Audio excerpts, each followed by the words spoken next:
Un hommage qui soit tant au cinéma qu'à la musique, à un couple qui fait rêver Hollywood et 14 nominations aux Oscars. Voici comment décrire le film dont nous allons parler aujourd'hui.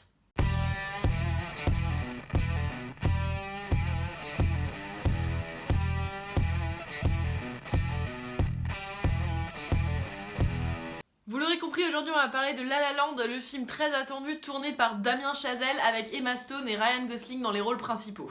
J'ai été invitée il y a quelques jours par Valentin Bréheret des Chroniques du Cinéphile pour m'exprimer à propos de ce film avec lui. Donc je vous mettrai le lien vers cette vidéo dans la barre d'infos. Voilà, c'était une jolie expérience. Salut à toi Valentin si tu passes par ici et allez voir la vidéo que j'ai fait avec lui.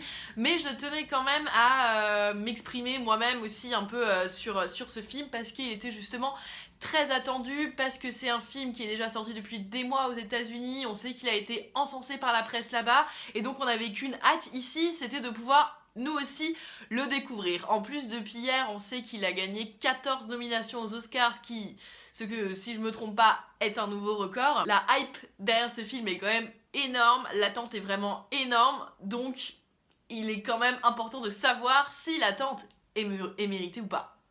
Damien Chazelle est un jeune réalisateur qui a à peine 32 ans et qui vient de faire son deuxième film majeur. Alors vous l'avez peut-être découvert en 2014 avec Whiplash, où déjà il chroniquait le parcours un peu initiatique d'un jeune batteur qui est promis à devenir le meilleur, mais qui va se heurter à un chef d'orchestre relativement difficile avec lui, ce qui va forcément le pousser dans ses retranchements. Voilà, donc ça c'était déjà Whiplash, que j'avais énormément aimé, parce que je trouve que c'était un film qui était capable de filmer la musique, de rendre toute la puissance et toute l'émotion de la batterie, parce que ça c'est quelque chose de, je trouve, très difficile. Enfin voilà, tout le film était orienté autour de ça, il avait un montage hyper rythmé, il avait toute cette fougue, toute cette hargne un peu de la batterie, et on sentait clairement que le mec qui avait filmé ce film était lui-même un musicien.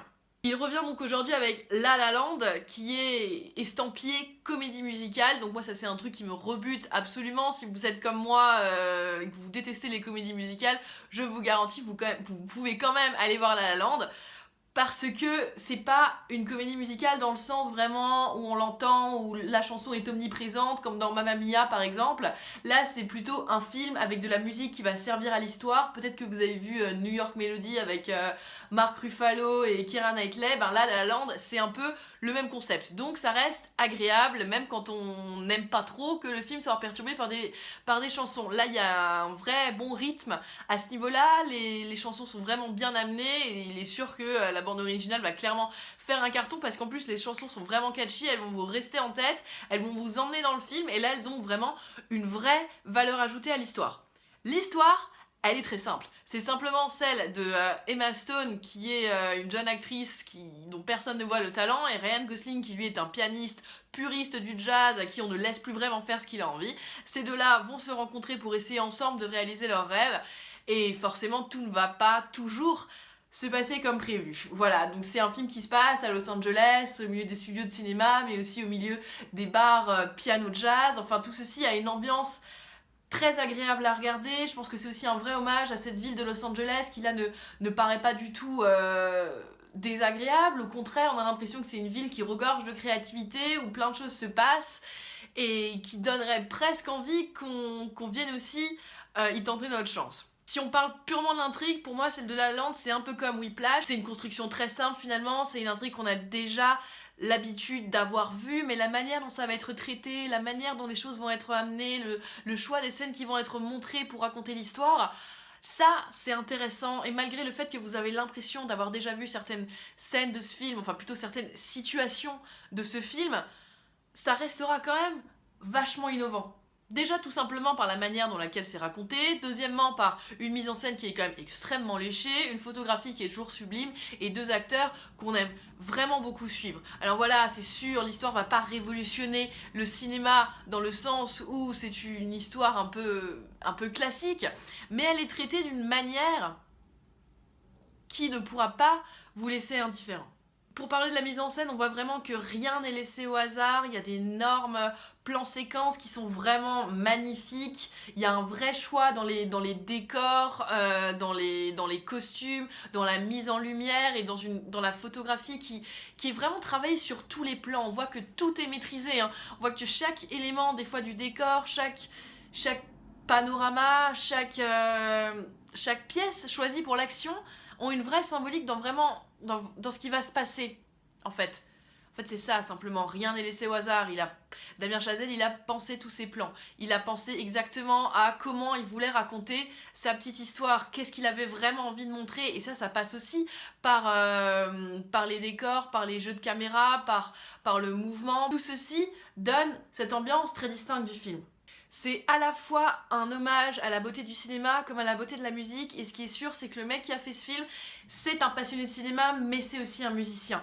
Parce que quand on voit la manière dont il filme, par exemple, les mains de Ryan Gosling, qui joue vraiment du piano, dans le bar, notamment dans les premières scènes, c'est complètement bouleversant, ça donne tout son sens à la musique, ça donne du corps à ce qui se passe. Enfin, on voit vraiment que l'homme comprend la musique et que du coup il sait comment la filmer, et ça c'est quelque chose qu'on a rarement eu l'occasion de voir au cinéma dans les films qui traitent de la musique. Elle est vraiment embellie par l'image. Et puis bon, Emma Stone et Ryan Gosling sont formidables, évidemment. En plus, ils sont tous les deux nommés aux Oscars. Il y a de quoi, c'est mérité. On voit qu'il y a du travail derrière le rôle, on voit qu'il y a de l'investissement. Ils ont appris à danser, Gosling à jouer du piano, Emma Stone elle chante. Enfin, c'est un vrai boulot. C'est un vrai boulot. Et en plus, ils sont attachants tous les deux. On a vraiment envie d'y croire. Bon, c'est la 3e fois qu'ils jouent ensemble, hein, après Gangster Squad et Crazy Stupid Love, où c'est déjà adorable.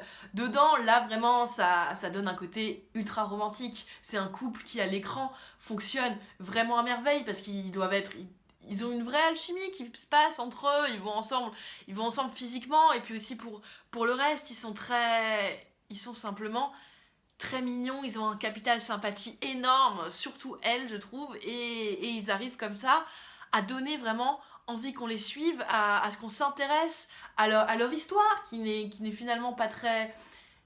qui reste finalement banale, mais eux à l'intérieur donnent un peu ce petit grain de magie. Le film n'aurait peut-être pas été aussi bon avec 2 autres acteurs dans les rôles.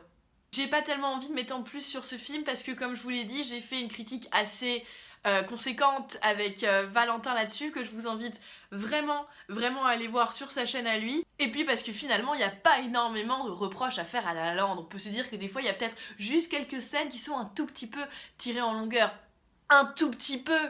Sinon, il y a des millions de références à remarquer sur le cinéma des années 50, des années 60, sur les grandes comédies musicales de cette époque aussi. Un couple d'acteurs qui fonctionne à merveille. Il y a des scènes qui sont d'une beauté incroyable, avec des décors à couper le souffle, une photographie hyper colorée, hyper pop, qui donne encore plus un sentiment de sympathie à ce film. Enfin voilà. Et avec tout ça, malgré tout, ce n'est pas la comédie romantique comme on l'attend, c'est pas le bon feel-good movie, c'est plus intelligent que ça. Et ça, vous allez le comprendre à quel point finalement c'est plus un film émouvant, c'est plus un film qui va vous marquer, qui va vous prendre aux tripes. Et tout cela, c'est simplement tous les ingrédients d'un cocktail qui fonctionne à merveille. Parce qu'en fait, le film, il aurait à tout moment pu devenir niais, pu devenir agaçant, cheesy comme on dit en anglais, et jamais il devient ni niais, ni pathétique, ni ennuyant, ni cliché. Ils évitent tout ça pour faire un film qui mérite d'être nommé 14 fois aux Oscars. Alors peut-être que dans quelques années on dira qu'il a été surévalué, surcoté, surestimé, peut-être, mais dans le paysage des films qu'on a en ce moment à voir, La La Land, c'est vraiment une perle, c'est vraiment un excellent moment, et c'est pas quelque chose... c'est pas un film futile. C'est un film vrai, très juste, et qui dans toute la construction, eh ben c'est du vrai cinéma. Voilà, c'est peut-être un genre un peu spécial, mais c'est du vrai cinéma. Donc allez-y, et allez voir ma chronique avec Valentin. Et je vous dis à très vite.